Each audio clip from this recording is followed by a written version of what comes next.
Halo friends, saya Hilmi, teknisi dari PT Arventis Mega Indonesia. Di video kali ini saya akan menunjukkan cara menggunakan TSI Particle Counter model A100. TSI Particle Counter model A100 ini dibagi menjadi 3 model yang berbeda berdasarkan kapasitas flow rate-nya. Yang pertama ada model A100 strip 31 yang memiliki kapasitas flow rate sebesar 28,3 liter per menit. Kemudian ada model A100 strip 35 yang memiliki kapasitas flow rate sebesar 50 liter per menit. Dan yang terakhir yaitu A100 strip 50 yang sama saya gunakan pada video kali ini, memiliki kapasitas flow rate yang paling besar yaitu 100 liter per menit. Lalu aksesoris apa saja yang akan kita gunakan pada video kali ini? Yang pertama tentu ada TSI Particle Counter model A100 strip 50. Ada baterai, kabel power, adapter, isokinetic probe, purge atau zero filter, kabel data USB Type A to Type C, sampel tubing, probe mounting, kertas printer, konektor alarm, stylus pen, dongle USB Wi-Fi, dan berikut opsional aksesorisnya: barcode scanner, kartu NFC, dan yang terakhir ada tripod. Berikutnya adalah cara untuk menyalakan unit. Kita bisa memasang baterai di bagian belakang unit TSI Particle Counter model A100 ini. Kita pasang seperti ini. Kemudian secara otomatis unitnya akan menyala. Sebelum kita melakukan sampling, tentu kita harus mengkonfigurasi zona atau lokasi yang akan kita ukur. Kita bisa tekan menu seperti ini. Kemudian kita pilih zona atau lokasi. Kita bisa tekan icon tambah. Lalu kita bisa pilih classify. Kemudian kita berikan nama. Nah, di sini saya memberikan nama workshop. Kemudian tekan icon checklist seperti itu. Selanjutnya kita pilih next. Kita pilih standar. Di sini saya memilih UJMP Annex 1 tahun 2022. Kemudian kita input atau masukkan luas ruangan. Jadi saya input 6. Kemudian kelasnya adalah ruangan kelas C. Selanjutnya kita bisa tekan next.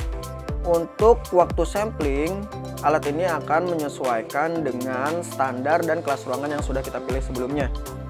Kemudian untuk limit juga sama. Jadi secara otomatis alatnya akan memberikan limit partikel sesuai dengan standar yang sudah kita pilih sebelumnya. Kemudian kita bisa next saja.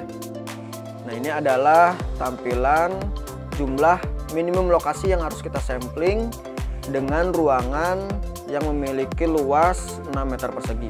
Kita bisa tekan auto seperti ini, tekan done.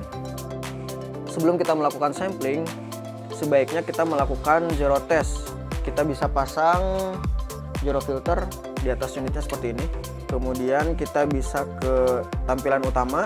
Pada screen sample mode kita bisa pilih zero. Kemudian kita bisa tekan icon pengaturan. Nah, cycle-nya kita bisa ganti menjadi 5 cycle.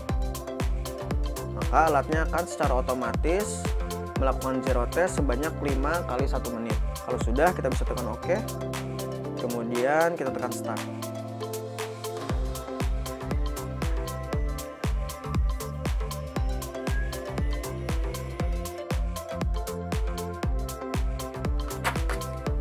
Jadi ini adalah hasil printout dari zero test yang sudah kita lakukan. Nah, selanjutnya melakukan sampling atau mengukur jumlah partikel.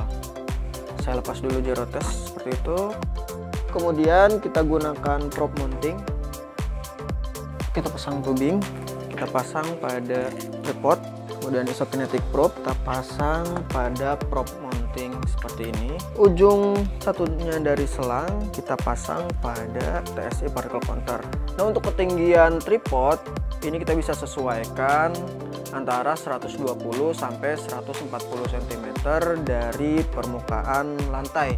Ini menyesuaikan pada area kerja yang nanti ada di tempat Anda. Sampling yang akan saya lakukan, saya tidak akan menggunakan tripod, jadi saya bisa langsung pasang isokinetic probe-nya di unit TSC particle counter seperti ini. Tekan screen sampling, bisa pilih classify. Lalu pada tab zona kita bisa pilih workshop dan kita pilih lokasi ruangan. Bisa juga kita menggunakan barcode scanner sehingga kita tidak perlu memilih nama ruangan dan lokasi secara manual. Jadi kita bisa scan barcode yang sudah tersedia. Nah, di sini saya sudah memiliki 3 lokasi yang berbeda. Kita bisa pasang, kita hubungkan pada unit TSC particle counter, kemudian kita scan. Nah, secara otomatis zona dan lokasinya akan terisi sesuai dengan barcode yang sudah kita scan. Kita bisa tekan start. Kemudian kita bisa menjauh dari unit TSC particle counter untuk menghindari kontaminasi yang dihasilkan dari badan kita.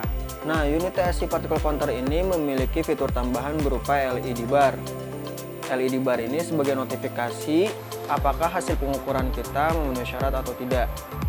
Jika dia sedang melakukan sampling, maka LED bar ini berubah menjadi warna biru. Jika hasil pengukurannya memenuhi syarat jumlah partikel, maka LED bar ini akan berubah menjadi warna hijau kembali. Ke lokasi berikutnya, yaitu lokasi kedua. Kemudian kita bisa scan. Nah, secara otomatis lokasinya akan berubah. Kita bisa tekan start. Oke, sampling lokasi kedua sudah selesai. Kemudian kita akan melakukan sampling atau mengukur jumlah partikel pada lokasi yang ketiga. Kita bisa scan kembali barcode yang sudah tersedia. Lalu kita tekan start.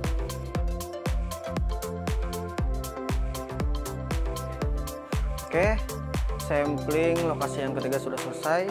Ini adalah hasil pengukuran jumlah partikel yang sudah kita lakukan. Jika hasil pengukuran kita tidak memenuhi syarat atau melebihi batas maksimum jumlah partikel, maka LED bar ini akan berubah menjadi warna merah dan akan ada bunyi buzzer seperti ini. TSC particle counter model A100/50 ini dibekali juga dengan kemampuan membuat generate report, sehingga kita tidak perlu mencocok-cocokkan lagi hasil pengukuran yang sudah kita lakukan dengan standar yang sudah ada. Jadi untuk membuat generate report, kita bisa ke menu, kemudian kita pilih record atau report. Selanjutnya kita bisa pilih filter, kemudian kita pilih zone name, kita tekan icon tambah, kemudian kita pilih classify. Lalu kita pilih nama ruangan yang akan kita buatkan generate reportnya. Di sini saya berarti pilih workshop, kemudian kita pilih done. Kemudian kita apply, pilih icon report, kemudian kita berikan nama classify workshop. Sudah, kita bisa tekan icon checklist, kemudian kita bisa pilih print. Jika hasil pengukuran partikel yang kita lakukan ini memenuhi syarat, maka report resultnya akan memberikan hasil yang pas. Sebaliknya, jika hasil pengukuran partikel yang kita lakukan tidak memenuhi syarat, maka report resultnya akan fail. Ini adalah hasil dari generate report yang sudah kita buat tadi. Cara untuk mengaktifkan data integrity, kita bisa tekan menu, kemudian kita pilih setting, lalu kita pilih data integrity. Pada tab security setting, kita aktifkan security. Nah, untuk pertama kali pada saat kita aktifkan menu security, alat ini akan meminta account baru dengan role admin. Kemudian kita tekan account name, kita masukkan account name. Di sini saya berikan nama admin. Kemudian kita masukkan password. Selanjutnya kita tekan create. Untuk login, kita bisa masukkan akun yang sudah kita buat. Pada saat pertama kali akun ini login, secara otomatis unitnya akan meminta kita untuk memperbaharui password yang sudah kita setting. Jadi kita perlu input password yang tadi kita buat, kemudian kita rubah passwordnya. Kalau sudah, kita tekan done. Nah, unit ini sudah dalam mode data integrity dan login menggunakan akun admin. Selain menggunakan password, kita juga bisa menggunakan kartu NFC untuk login ke unit TSC Particle Counter. Nah, untuk mengaktifkan kartu NFC ini, pada tampilan setting kita bisa tekan NFC, kemudian kita pilih NFC login seperti itu, kemudian kita tekan save. Setelah itu kita bisa atur NFC-nya, kita daftarkan kartu NFC ini atas nama akun admin. Kita tekan admin, kemudian kita pilih create NFC login.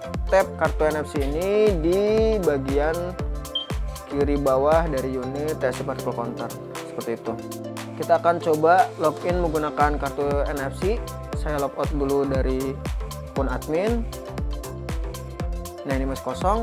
Kita langsung tap kartu NFC. Nah, secara otomatis akunnya akan kembali aktif atau login menggunakan akun admin.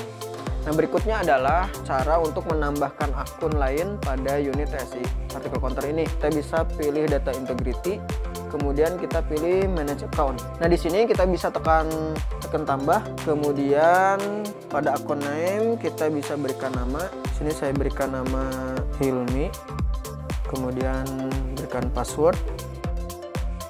Kemudian roles-nya kita bisa pilih. Nah, di sini ada 3 roles, jadi ada admin, teknisi, dan operator. Nah, untuk privilege apa saja yang bisa roles ini lakukan bisa dilihat pada gambar berikut ini. Nah, kembali lagi kita bisa pilih. Di sini saya pilih roles-nya operator, kemudian kita tekan create. Di sini akan muncul daftar nama akun yang sudah kita buat sebelumnya. Kalau sudah, kita tekan done. Kita juga bisa melihat data audit trail. Kita bisa tekan menu, pilih setting, pilih data integrity, pilih audit trail. Nah, ini adalah contoh audit trail yang sudah tersimpan pada unit TSC Particle Counter model A100 ini. Nah, audit trail ini kita bisa ekspor juga ke USB. Kita bisa pasang USB-nya di slot USB yang sudah tersedia. Kita bisa tekan icon export. Kita bisa tekan export. Nah, audit trail ini akan disimpan dalam bentuk PDF. Jadi nanti bisa dilihat menggunakan komputer. Nah, kalau sudah, kita tekan done. Oke, kita bisa cabut kembali USB-nya. Berikutnya adalah menarik data menggunakan software. Kita bisa lakukan menggunakan 2 cara. Yang pertama, menggunakan kabel data Type A to Type C. Kemudian cara berikutnya adalah menggunakan USB dongle key. Kita pasang USB Type C pada unit TSC Particle Counter, kemudian Type A pada laptop yang akan kita gunakan untuk membuka software TrackRoulette. Namun di video kali ini saya akan menarik data menggunakan USB Wi-Fi dongle key. Saya akan pasang Wi-Fi dongle ini. Kita perlu ke menu, kemudian kita pilih setting, selanjutnya kita pilih network, lalu kita pilih Wi-Fi. Nah, di sini kita bisa pilih wireless network yang tersedia. Di sini saya pilih workshop, kemudian masukkan password jika perlu. Lalu kita tekan connect. Nah, jika sudah terhubung seperti itu, kita menginstal software TrackRoulette untuk menarik data hasil pengukuran yang sudah kita lakukan. Nah, untuk menginstalnya di sini saya sudah memiliki installer TrackRoulette Secure Software yang bisa Anda dapatkan jika Anda membeli unit TSC Particle Counter model A100 ini. Kemudian untuk menginstal, kita bisa double klik pada installernya.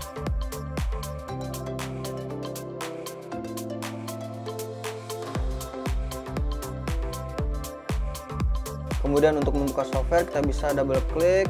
Nah, untuk pertama kali kita perlu membuat akun dari software TrackRoulette ini. Nah, akun pertama yaitu super user. Kita bisa masukkan password, kemudian konfirmasi password. Selanjutnya kita bisa tekan OK. Untuk menarik data kita bisa pilih device, kemudian kita pilih connect.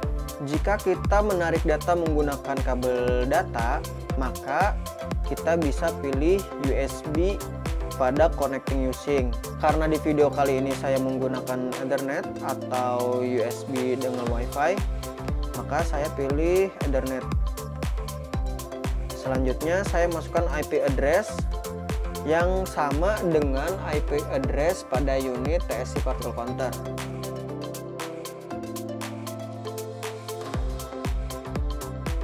Kalau sudah, kita bisa tekan connect. Ini adalah data dari TSI particle counter. Nah, untuk menyimpan data, kita bisa ke simbol memori, kemudian kita pilih PDF, lalu kita bisa simpan. Kita bisa berikan nama, selanjutnya kita bisa tekan save. Untuk melihat datanya kita bisa double klik. Nah, ini adalah data yang sudah kita simpan. Berikutnya kita perlu disconnect unit dari TrackProLED software. Kita pilih device, kemudian pilih disconnect. Nah, selanjutnya adalah cara mengisi daya pada baterai menggunakan kabel, power, dan adapter. Kita bisa pasang kabel adapter pada soket yang sudah tersedia, kemudian kita sambungkan atau hubungkan ke sumber arus. Nah, jika sedang mengisi daya, maka pada icon baterai akan muncul lambang petir seperti ini. Yang berikutnya adalah cara untuk mematikan atau menonaktifkan unit TSI particle counter model A100. Kita bisa tekan tombol power di bagian tengah seperti ini, kemudian kita bisa tekan shutdown. Nah, mungkin itu saja video kami kali ini. Jika ada pertanyaan, silahkan ketik di kolom komentar di bawah ini. Jangan lupa like, subscribe, dan share video ini. Terima kasih sudah menyaksikan video ini sampai habis. Sampai ketemu lagi di video kami selanjutnya.